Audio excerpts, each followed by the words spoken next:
Hello and welcome. In our last video, we talked about the painful process of identifying the signs of sex addiction. But that discovery, as hard as it is, often leads to a second, more terrifying reality. You've brought it up, you've shared your pain, your fear, your evidence even, and your partner has refused to get help. Maybe they denied it, maybe they minimized it, telling you it's not a big deal, or you're overreacting, or maybe they engaged in gaslighting, twisting the facts to make it seem like you're the one who is crazy or you're trying to control them. And now you're feeling completely trapped. You're powerless. You're terrified that this is your life now and you're alone in it and there's nothing you can do. I want to start by validating everything that you're feeling. This helplessness is real. The fear is real. Their denial, their minimization, their blame shifting, that is not you. That's a symptom of the addiction itself. In fact, it validates your concern that the addiction is real. Addiction is a disease of denial. But I need you to hear me on this because you're not actually powerless. You're not actually trapped. Your healing, your safety, and your future are not dependent on their readiness to change. While you may be focused for now on how to get the addiction to stop, how to end the acting out, and how to piece life back together again, some of these goals can take a ton of energy but will not actually produce the outcome you're looking for. This video is about your next steps. You have options. They can be powerful options. They may not be what you naturally are drawn to, but we're going to walk through them one by one and let's see how they fit for you. The very first thing I would suggest that you must do is to educate yourself. Right now, you're trying to make sense of a completely irrational set of behaviors through the lens of your own healthy, rational mind. And it really won't make sense that way. You have to look at what's happening in your partner through the lens of addiction. You need to learn that this is a mental health condition. It's a compulsion. It's not merely a moral flaw or failing or a choice, but the denial, the lying, the secrecy, these things are symptoms of addiction. And when you educate yourself into stuff like this, particularly these difficult topics, you arm yourself. You begin to depersonalize the behavior somewhat.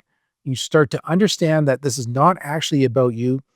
It's not about your worth, your attachments, not about your value as a spouse. It is about their compulsion, their inability to cope with and regulate their own underlying pain in productive ways or ways that don't harm you. And this education also gives a name to what you're feeling, betrayal trauma. And I strongly encourage you to read, to get books written by the experts who are respected in this field.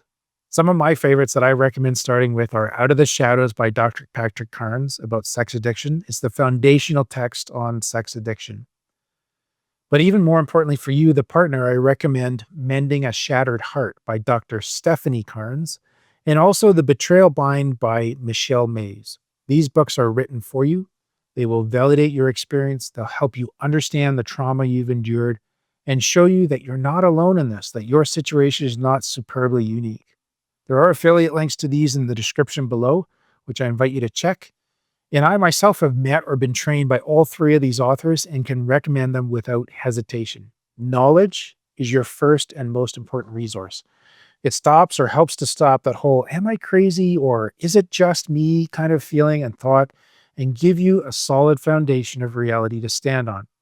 It helps you to not feel so alone. Then your next step is probably the most important one on this list, and that is you must get help for yourself. And please hear this. I'm not blaming you here.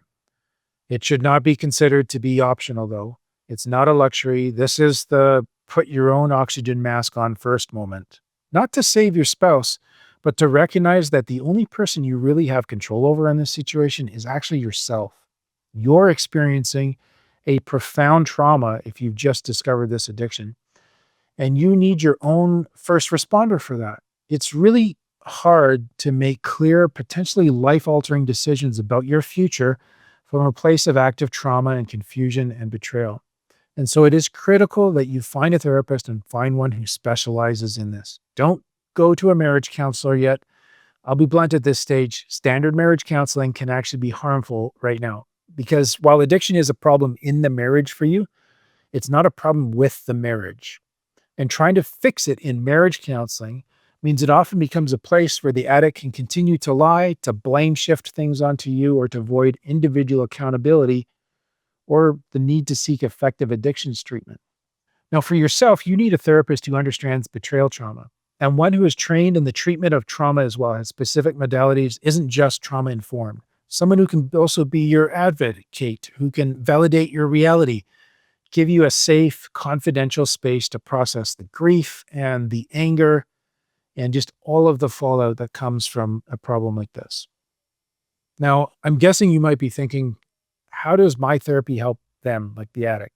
In every relationship, especially one with an addiction, there is an unspoken dance that occurs. The addict acts out, they lie, you get upset, you search, you find things, they promise to stop, the cycle repeats. It's like a system. Even though it's not your fault, but because the addict matters to you, you're part of this whole system, this dance that happens. And when you go to therapy, you change your steps in that dance. Your role in the system shifts. You get healthier, you get stronger, you learn to respond differently, to stop enabling, to stop taking the blame. You figure out and then articulate boundaries. You change and grow. And when one person in a system changes, the entire system is compelled to change. It's not a guaranteed outcome.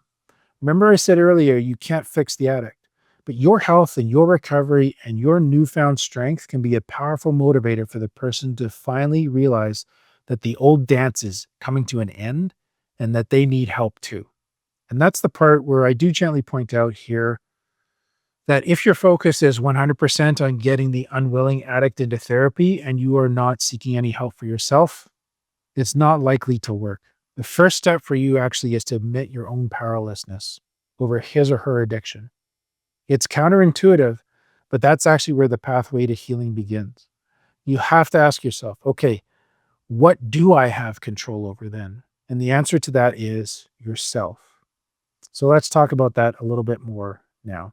Getting healthy in therapy will give you the clarity and the strength to do the third and maybe the scariest step, which is to set powerful boundaries. Some of you may be able to do this without therapy, but it's super helpful still if you can have someone walking with you through this.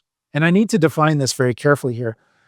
Boundaries are not punishments. They're not even ultimatums. They're not an attempt to control your spouse. I'm kind of back on that theme again. But rather, a boundary is a clear, firm, loving statement about what you will do to keep yourself safe and healthy.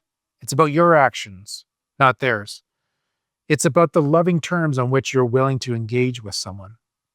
An ultimatum sounds like, if you don't go to therapy, I'm leaving you. That's a threat. And it really only binds you and reduces your power and options, because if they don't go to therapy, then you're stuck having to do something. Otherwise, what does your boundary mean? You've really handed the decision over to them. But a good boundary sounds like this. I'm no longer willing to live in a home with an active addiction. I need you to find another place to stay while you decide if you're ready to get help. A boundary could sound like, I will no longer be checking your phone or your computer and trying to manage your acting out. It's destroying my mental health. I'm going to focus on my own recovery. A boundary can be financial. To protect our family and our finances from the cost of the addiction, I will be separating our bank accounts, just letting you know. It can be physical. For my own emotional and physical health, I'm not willing to be sexually intimate with you until you're sober, have a clean bill of health from a medical doctor, and are committed to your recovery work. These boundaries are about you reclaiming your power.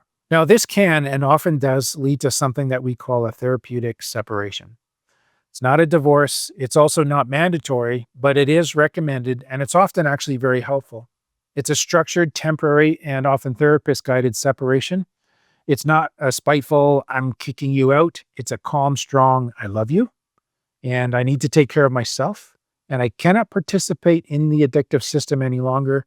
I'm creating a space of safety for myself and our children, so you can have the space to confront your disease, and I can have the space to heal from these betrayals. It can be a terrifying step, yes, but it is often the act of self-care that breaks the cycle of denial in the addict and creates a crisis large enough for the addict to finally see the consequences of their actions. And that's what they've been divorced from in their mind, is consequences. So it can be super helpful. The fourth step is an option for the family, which is an intervention. If you feel like you've tried all this and you're still met with a wall of denial, there is another powerful professional option, which is an intervention. Now, I'm not talking about the kind you see on TV with the surprise attack and the shaming and the confrontation, and everybody's kind of really grinding this one person. That approach can often backfire. At Therapivo, we recommend a model called the Arise intervention. It's an invitational model, it's compassionate, it's not about shame.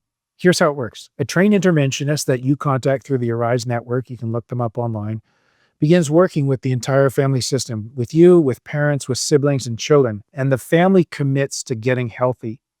So that way it's not just 100% of pressure on the addict only.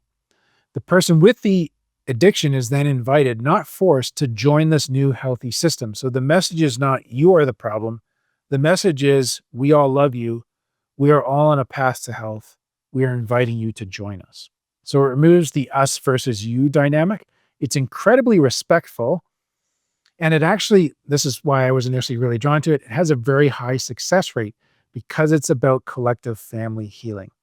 Now, as a company, we don't have any affiliation with the Arise Network. We don't even have anybody trained in this, but we're big fans of it. Their success numbers do the speaking, and it can be a very effective way to get an addict into treatment. Their success rates are quite remarkable. So I would encourage you to check that out. You cannot force them to change. You cannot cure them, but you're also far from powerless.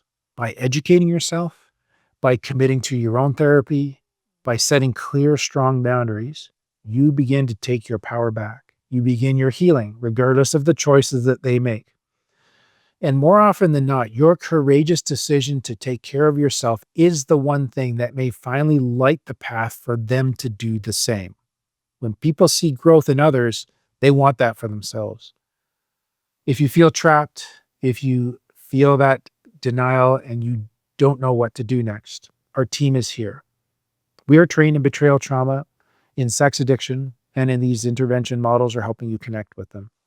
You don't have to figure this out all alone. So book a free 20-minute, completely confidential consultation with our team. Let's just talk. We can help you find your first step to your recovery, see if this is a good fit, because you deserve support. And your healing can actually start today, as soon as you book that session. So reach out to us at therapivo.com and let's talk. Thanks for watching. And please, if this has been helpful, remember to like and subscribe.